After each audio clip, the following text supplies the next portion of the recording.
Hey everybody, welcome to today's show. Welcome to Disabled Reality. I'm your host, Anthony Lorito-Duke. And we have an interesting topic for today's show.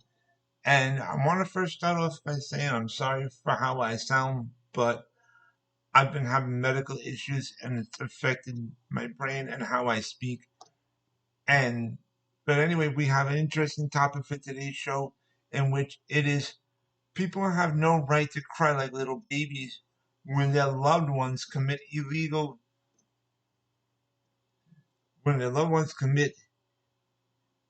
acts and then get into trouble. So let's get right into this. Um, Recently there was an incident on one of the trains in New York City in which a homeless man got on the got on the train and was um creating a problem on the train and like basically verbally attacking the passengers on the train. And there was a gentleman who was uh, a veteran, and he stood up to this person. And at first it was verbally talking and whatever, but then it got physical, and the veteran put this homeless man into a chokehold, and unfortunately, the homeless man died. Now, the family members of the homeless man are up in arms about this, and they want this veteran to be put in prison. Now, here's the thing: this homeless man got on the train and was being a big problem on the train. Many witnesses have stipulated it, and the man was verbally attacking passengers. The man was going ballistic on the train. So the veteran stood up to defend the people, to defend the passengers on the train from this homeless man who was going berserk on the train. And the verbal confrontation got into something physical.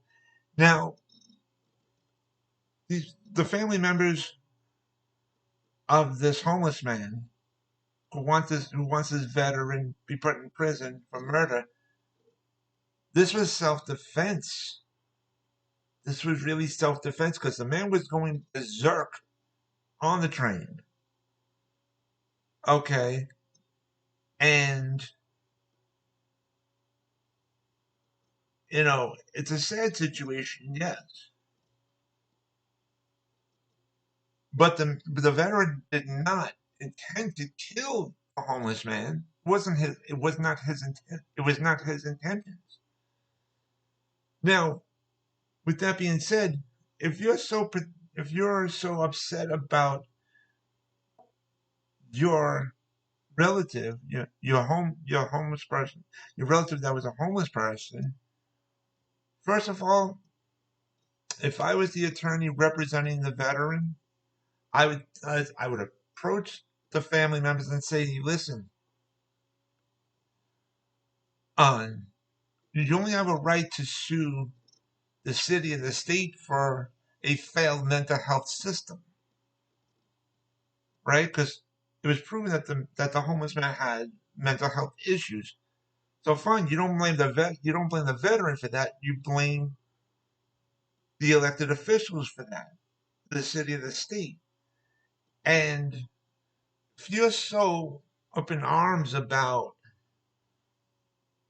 your relative being a homeless person with mental health issues, I would say this to them: why didn't you have your loved one living with you? All of a sudden, because now he's dead, now you come out of the woodworks and cry and say, "Poor, oh no, poor us, poor baby, poor baby." Where were you while he was homeless? Why didn't you have him living with you in your home? Why did he have to stay homeless? Obviously, there was a problem. So, um, and you didn't want him living with you in your home because otherwise he wouldn't be homeless. Now, that's why I hope that the courts find the veteran innocent because he was defending the people. He was standing up to protect the people that were on the train because a homeless man was going berserk on the train. Somebody needed to step up, and there was no police there. Somebody had to do something. So, yes, it's a sad issue, but you don't have a right to blame the veteran. You blame the local elected officials for a broken mental health system. That, if you want to sue anybody, sue them. Sue the city, sue the state. That's what you only really have the right to sue.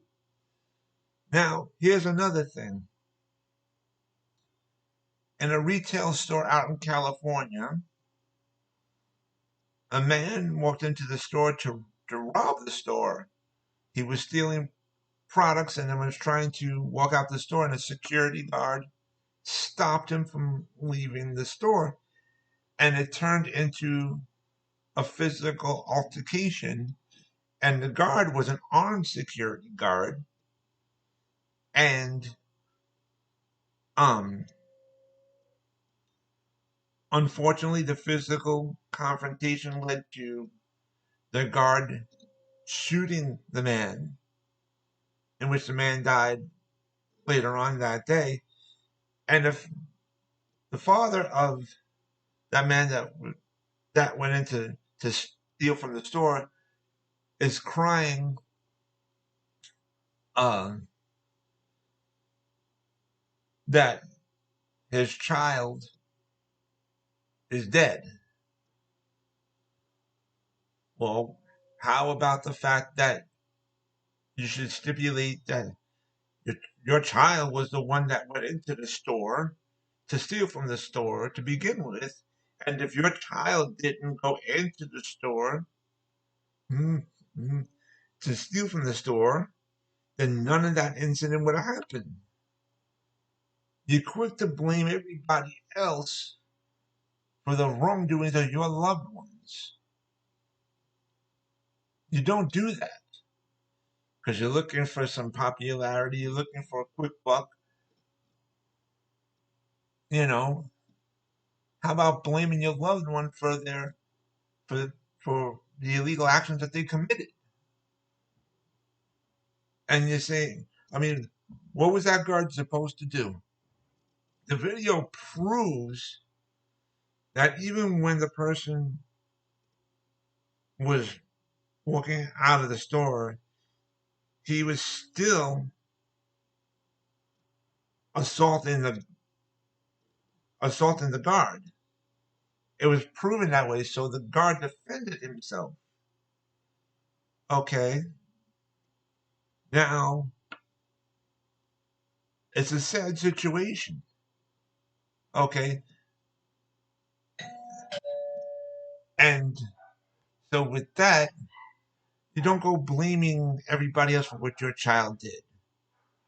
Okay, now luckily, the Attorney General of California is not pressing charges against the security guard and stuff, but but people are outraged about that, and so um, and so with I applaud the Attorney General of California for not pressing charges. But anyways, I have to make this show short, and so with that, take care, everybody. Bye.